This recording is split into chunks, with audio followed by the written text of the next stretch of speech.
सर्वोत्तम वतन। आज हम लोग का परम सौभाग्य है कि आज हम लोग को ये भगवद गीता का जपा टॉक माता जी अपने मुखारविंद से देंगी। माता जी, आपका बहुत बहुत स्वागत है और हम लोग सब चाहते हैं कि आप आगे का कंटिन्यू करें। थैंक यू माता जी। हरे कृष्णा। दंडवत प्रणाम माता जी। जय कृष्णा। वाञ्छाकल्पतरुभ्यश्च कृपा सिन्धुभ्यैव च पतितानां पावनेभ्यो वैष्णवेभ्यो नमो नमः। ॐ अज्ञानतिम्रान्धस्य ज्ञानञ्जनशलाकया चक्षुरुन्मीलितं येन तस्मै श्रीगुरुवे नमः। श्री प्रभुपाद की जय, गुरु महाराज की जय। तो आज का श्लोक दिया गया है चैप्टर 2, श्लोका नंबर 38 एंड 39। तो हालांकि ये 38 कल ही खत्म हो जाना चाहिए था। तो हम लोग इस अध्याय में देख रहे हैं कि पहले भगवान ने सांख्य दर्शन 30 तक 30वें नंबर श्लोक तक भगवान ने आत्मा का और शरीर का विश्लेषण किया। हालांकि भगवान कपिल ने जो सांख्य योग बताया था वो सृष्टि का बताया था, और ये भगवान यहाँ पर जो सांख्य दर्शन बता रहे हैं वो आत्मा का पूरा विश्लेषण, कि आत्मा काटी नहीं जाती, मारी नहीं जाती, इतनी सूक्ष्म है, जितने भी इसकी फीचर्स हैं आत्मा के वो बताए, और फिर शरीर के भी फीचर्स बताए कि भाई ये तो नाशवान है, खत्म होता है, फिर इसको से चेंज किया जाता है, वॉटेवर। तो दोनों को विस्तार से विश्लेषण करके भगवान ने बताया 30 नंबर तक। फिर 31 से लेकर एक्चुअली 38 तक जो है भगवान सकाम कर्म के बारे में बताए अर्जुन को। तो ये जो 38 नंबर श्लोक है, अब इसको भी रिसाइट कर लेते हैं। फिर 39 से लेकर के भगवान जो है आगे निष्काम कर्म के बारे में बताएंगे।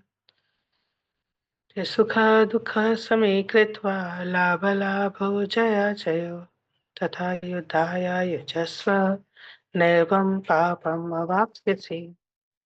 तो कह रहे सुख दुख समे कृत्वा, तुम सुख या दुख, हानि या लाभ, लाभ अलाभ, जय जय।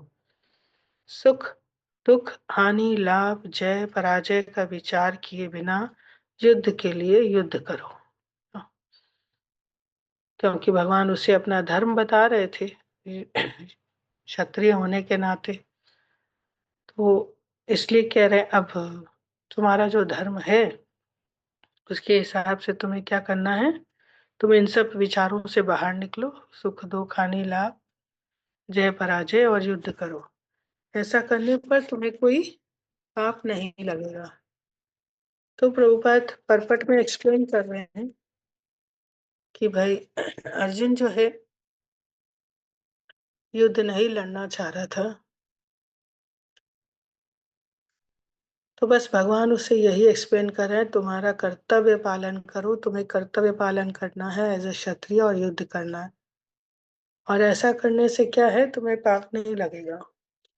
ऐसे होता है कि भाई कोई जज है कि कई लोगों को फांसी की सजा सुना दे, वो जल्लाद सबको फांसी देता फिरे, तो क्या उसे कोई पाप लगेगा? नहीं, है ना। ना ही जज को लगेगा, ना ही जल्लाद को। तो जज ने हुक्म किया है और जल्लाद उसको फॉलो कर रहा है। इसी तरह भगवान भी जो है बता रहे कि ये जो भगवान कह रहे हैं युद्ध करने के लिए, तो इसमें दूसरा कोई विचार नहीं कर सकते, है ना। कि भगवान ने हुक्म दिया है तो करना है।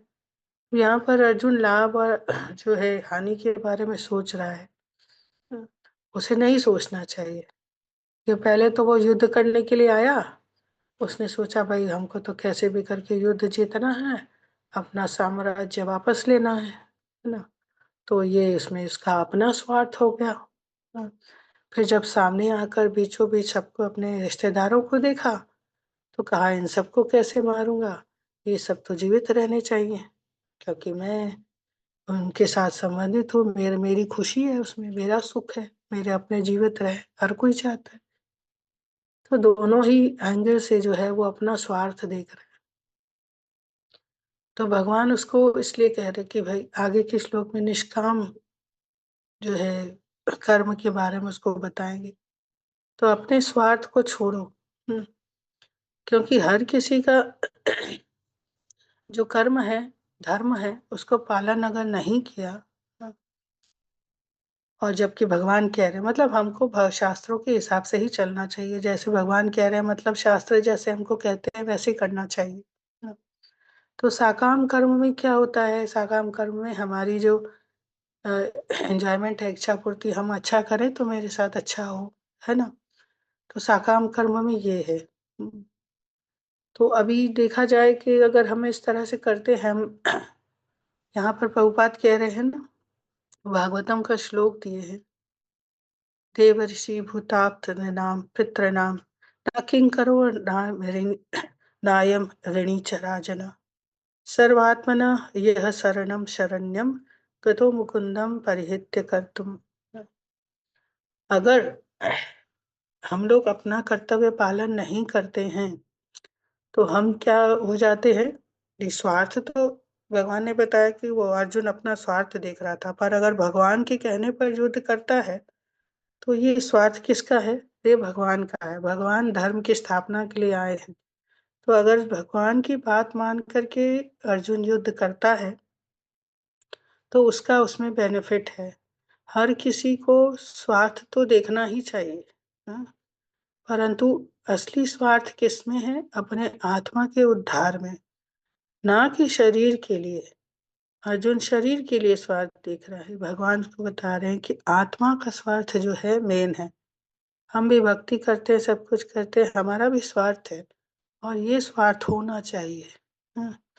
अगर ये स्वार्थ नहीं हुआ तो इतने सारे जो हमारे ऋण है ना, हाँ, जीव ऋषि भूतात्मा नाम, हाँ, ऋषियों का, देवताओं का, पितरों का, हाँ, तो हर प्रकार से देखते हैं, चाहे सूर्य हो, चंद्र हो, जल हो, अग्नि हो, इन सब से हम ऋण ले रहे हैं, सबको यूज कर रहे हैं। और इन सब का कर्ज हमारे पितर, हमारे पितर नहीं होते तो हम भी नहीं होते, हाँ? हमारे माता पिता, एवरीथिंग, हम सब के ऋणी हैं। अब इन सब के ऋण को चुकाना इतना तो आसान नहीं होता ना, और कोई भी नहीं चुका सकता। तो एक जीवन में एक माता पिता का भी ऋण नहीं चुकता। तो इसलिए सबसे बेस्ट क्या है? जैसे भगवान बोलते हैं वैसे करो। हम्म? भगवान साकाम कर्म क्यों करो? हम्म? अच्छे कर्म करके पुण्य कमा के क्या मिलेगा? किसी के ऋण तो नहीं चुकेंगे सब पूरी तरह से। तो हमें तो ऋण हमारे ऊपर ऋण इतने हैं, तो इसलिए भगवान जो कहते हैं उसको फॉलो करेंगे तो फिर हमारा सारे ऋण हमारे चुकता हो जाएंगे, हाँ? तो इस श्लोक में यही बताने की कोशिश कर रहे कि भाई अभी ये सकाम कर्म यहाँ पर खत्म हो रहा है, क्योंकि यहाँ तक अभी तो अर्जुन अपना स्वार्थ देख रहा है। अब यहाँ से 39 से है निष्काम कर्म क्या है, भगवान उसको निष्काम कर्म की तरफ ले जा रहे हैं। पहले उसे शरीर और आत्मा का विश्लेषण करके बताया कि क्या शरीर के प्रति ये करे, क्योंकि जो भी सकाम कर्म होता है शरीर के लिए होता है ना। और आत्मा का विश्लेषण इसलिए बताया। फिर उसके बाद उसका धर्म बताया, उसका साकाम कर्म क्यों भी बोलते हैं इसको, धर्म का पालन करना। तो बिना भक्ति के धर्म का पालन भी जो है पुण्य कर्म है, और पुण्य कर्म का भी जो है लेखा जोखा हमेशा नहीं रहता, खत्म होता है। अभी फिर सीधा यहाँ 39 से निष्काम कर्म की तरफ ले जा रहे। क्या कह रहे हैं? एषा ते अभिहिता सांख्ये बुद्धि योग त्वम इमाम शृणु बुद्धया युक्तो यया पार्थ कर्मबन्धं प्रयास्यसि। तो यहाँ कह रहे, यहाँ मैंने वैश्लेषिक अध्ययन सांख्य द्वारा इस ज्ञान का वर्णन किया है। अब निष्काम भाव से कर्म करना बता रहा हूँ, उसे सुनो। हे पिता पुत्र, तुम यदि ऐसे ज्ञान से कर्म करोगे तो तुम कर्मों के बंधन से अपने को मुक्त कर सकते हो। हम्म? तो यहाँ पर भगवान उसे साफ कह रहे हैं कि निष्काम कर्म करो। यानी कि भगवान के कहने पर। निष्काम कर्म ये नहीं कि भाई ऐसे ही कर लिया, भक्ति का उसमें टिंज भी नहीं हो, हम तो भाई ऐसे ही कर लेते हैं निष्काम, मेरा अपना कोई स्वार्थ नहीं है। हाँ? अपना कोई स्वार्थ नहीं है, कहीं ना कहीं तो स्वार्थ है, या अपने परिवार के प्रति, मैं अपने लिए नहीं करता हूँ, परिवार के लिए करता हूँ, या समाज के लिए करता हूँ, या देश के लिए करता हूँ। हाँ, तो भाई उस देश में पैदा हुए हो इसलिए देश के लिए कर रहे हो, तुम्हारा समाज है इसलिए कर रहे हो, दूसरे समाज दूसरे देश के बारे में तो नहीं सोच रहे हो, तो ये निष्काम नहीं हुआ। निष्काम किसे कहते हैं? जो भगवान कहे उसको फॉलो करना है, बस फिनिश। भगवान ने अर्जुन से कहा युद्ध करना तो युद्ध करना है। तो एनीवेज अर्जुन का जो ये प्रस्ताव है वो इंद्रिय तृप्ति पे आधारित था। अब भगवान जब उससे बता रहे हैं कि भाई निष्काम कर्म करना है, तो निष्काम कर्म में बस उसे यही फॉलो करना है कि भगवान जैसे करते हैं वैसे करना है।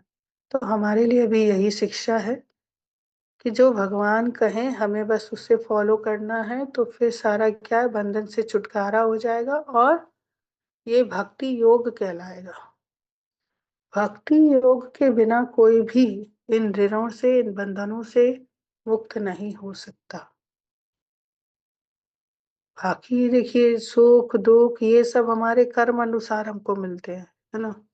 जैसे पिछले श्लोक में बताया, ये सुख दुख हानि लाभ ये क्यों मिल रहा है, ये तो हमारा कर्म जो हमने किया है प्रारब्ध उस हिसाब से मिल रहा है। बहुत लोग सोचते हैं अरे यहाँ बहुत दुख है, यहाँ से चले जाओ तो कहीं और सुखी हो जाएंगे, कहीं और सुखी हो जाएंगे। कोई कहीं सुखी नहीं हो सकता, क्योंकि वो तो उसके कर्म अनुसार दुख सुख लिखा ही है। हाँ, से लोग होते हैं ना, नौकरियां भी बदलते रहते हैं, शायद यहाँ अच्छा हो जाए यहाँ अच्छा हो जाए। हम्म, नहीं, उसे काम है अपनी ड्यूटी करो, कर्तव्य पालन करो। और यहाँ पर निष्काम बता करके भगवान कह रहे उस पे भी क्या है, अपना सारा स्वार्थ छोड़ दो और भगवान के लिए कर्म करो।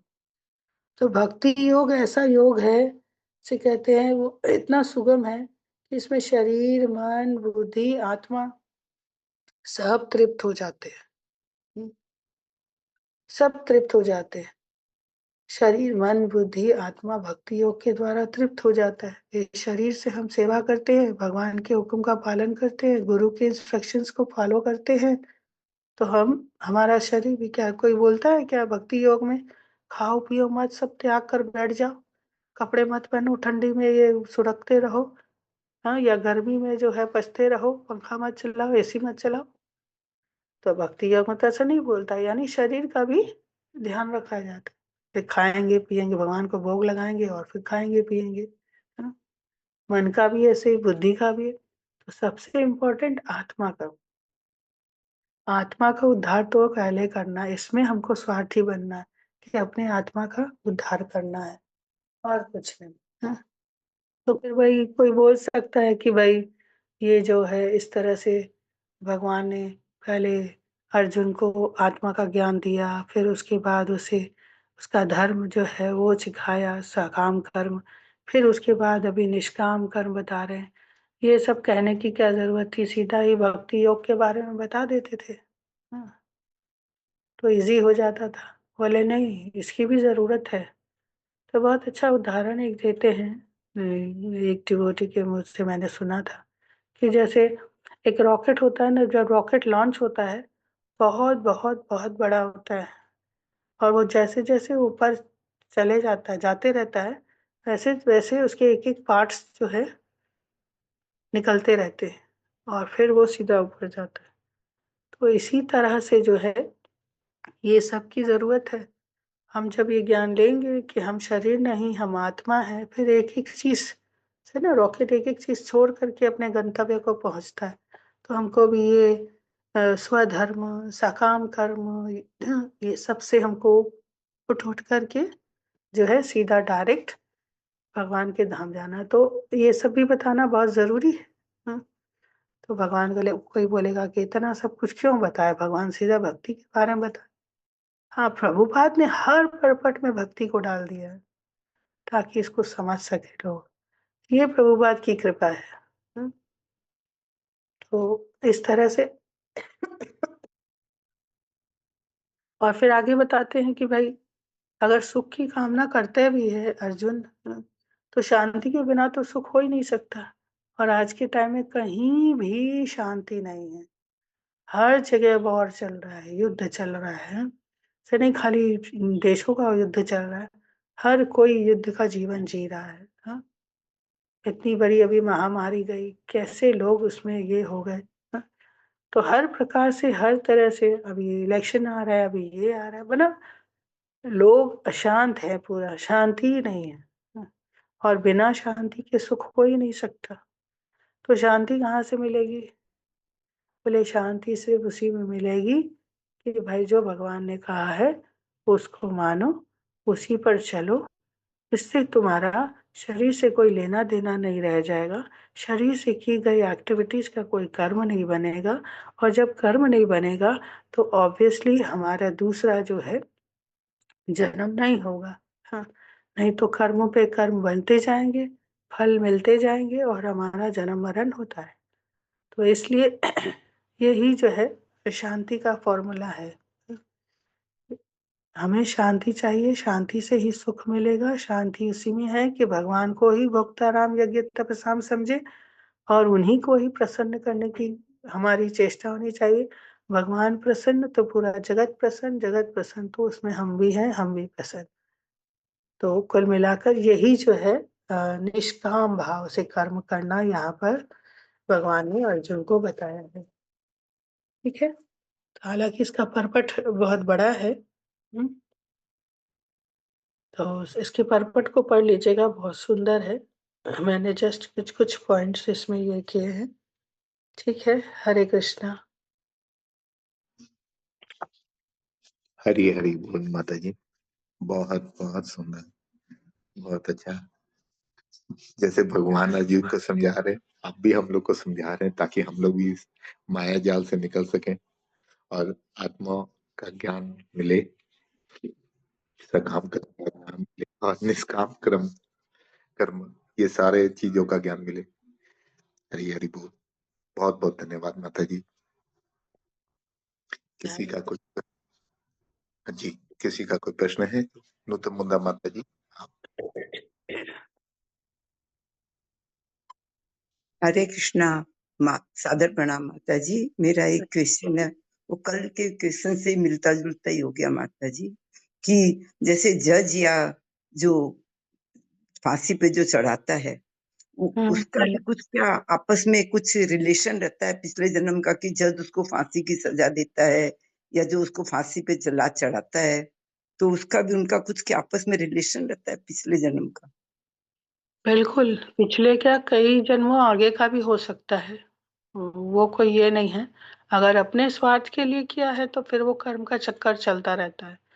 ठीक है ना।